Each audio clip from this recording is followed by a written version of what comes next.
নমস্কার। আজকের সংবাদ। সব বলা বন্ধ করো, মমতা অভিষেকের ধমক খেয়েও বিধায়ক হুমায়ুন বাইরে এসে সব বলেই দিলেন। মুর্শিদাবাদ জেলা নেতৃত্বের সঙ্গে তৃণমূল নেত্রী মমতা বৈঠকে বসেছিলেন তার কালীঘাট বাড়িতে। ওই বৈঠকে তৃণমূলের শীর্ষ নেতৃত্বের পাশাপাশি উপস্থিত ছিলেন জেলার নেত্রীরা, ছিলেন বিধায়ক হুমায়ুনও।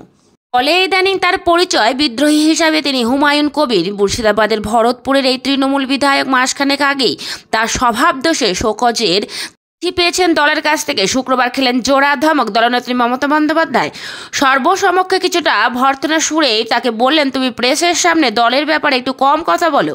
দলের সর্বভারতীয় সাধারণ সম্পাদক অভিষেক বন্দ্যোপাধ্যায়ও সতর্ক করেন তাকে, যদিও দেখা গেল তা থেকে শিক্ষা নেননি হুমায়ুন। ধমক খেয়ে মমতার সামনে শপথ করে হুমায়ুন জানিয়েছেন তিনি সংবাদ মাধ্যমের সামনে আর মুখ খুলবেন না, কিন্তু তার অতি বিলম্বেই ভরতপুরের বিধায়ককে দেখা গেল বাইরে বেরিয়ে সংবাদ মাধ্যমের সঙ্গে কথা বলতে। মুর্শিদাবাদ জেলা নেতৃত্বের সঙ্গে শুক্রবার তৃণমূল নেত্রী মমতা বন্দ্যোপাধ্যায় বৈঠকে বসেছিলেন তার কালীঘাট বাড়িতে। তার বৈঠকে তৃণমূলের শীর্ষ নেতৃত্বের পাশাপাশি উপস্থিত ছিলেন মুর্শিদাবাদের নেত্রীরা, ছিলেন জেলা বিধায়ক হুমায়ুনও।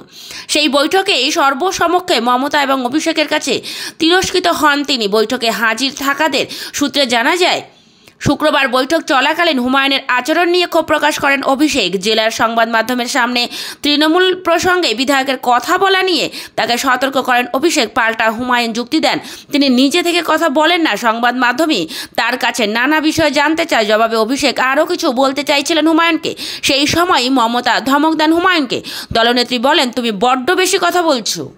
বৈঠকে হাজির থাকা একটি সূত্রের দাবি, হুমায়ুনকে সংবাদ মাধ্যমের সামনে কথা বলা নিয়ে এরপরেই ভর্ৎসনা করেন মমতা বন্দ্যোপাধ্যায়। তৃণমূল নেত্রী বলেন, একটু কম কথা বলো, মিডিয়াকে সব বলা বন্ধ করো। এমনকি বৈঠকে বহরমপুরের সাংসদ অধীর চৌধুরীকে নিয়ে হুমায়ুন কিছু বলতে গেলে তাকে চুপ করিয়ে দেয় মমতা বন্দ্যোপাধ্যায়। পরে অভিষেক নাম না করে বলেন, জেলায় ভালো ফল হচ্ছে, পঞ্চায়েতেও সিংহভাগ আমরা জিতেছি, কিন্তু কিছু কিছু নেতা যদি ভাবেন জিতে মৌর সিপাটটা জমাবেন তাহলে ভুল হবে। প্রসঙ্গত পঞ্চায়েত ভোটের সময় থেকে দলবিরোধী কথাবার্তা বলতে শুরু করেছিলেন হুমায়ুন। নিজের অনুগামীদের প্রার্থী করতে না পারা নিয়ে দলের বিরুদ্ধে প্রকাশ্যে ক্ষোভ দেখিয়েছিলেন তিনি। শুধু তাই নয়, মুর্শিদাবাদের তৎকালীন জেলা তৃণমূল সভাপতি শাওনি সিংহ রায়ের অফিস ঘেরাওয়ের ডাক দিয়েছিলেন বিধায়ক। পরে বিধানসভার অধিবেশন চলাকালীনও প্রশ্নোত্তর পর্বে দলের নীতি বিরোধী কথা বলতে শোনা যায় তাকে, যার ফল হাতে নাতে আসে। হুমায়ুনকে দলের তরফে শোকজের চিঠি ধরানো হয়। হুমায়ুনও কিছুটা শুধরে যায়, দল যা বলবে তাই অক্ষরে অক্ষরে মেনে চলবেন বলে তিনি কথা দিয়েছিলেন দলের দুই শীর্ষ নেতা রাজ্য সভাপতি সুব্রত বক্সী এবং পুরমন্ত্রী ফিরহাদ হাকিমকে। যেমন শুক্রবারও হুমায়ুন মুখ্যমন্ত্রীর সামনে শপথ করে বলেন, দলের কথা বাইরে বলবো না। কিন্তু হুমায়ুনের সব শুধরে যাওয়ায় সাময়িক বলেই দলের একাংশের দাবি। তৃণমূল সূত্রের খবর, সম্প্রতি জেলা থেকে হুমায়ুনের বিরুদ্ধে দলবিরোধী কথাবার্তা বলার রিপোর্ট আসা শুরু করেছিল শীর্ষ নেতৃত্বের কাছে।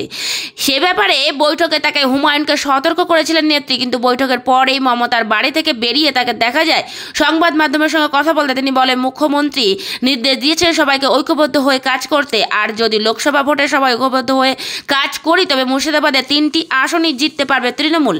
দল বিরোধী কোনো কথা অবশ্য বলেননি তিনি, কিন্তু মুখ্যমন্ত্রী কয়েক মিনিট আগেই তাকে বলেছিলেন সব বলা বন্ধ করতে।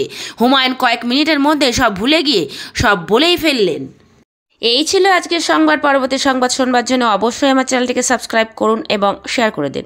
ভালো থাকবেন, সুস্থ থাকবেন। নমস্কার।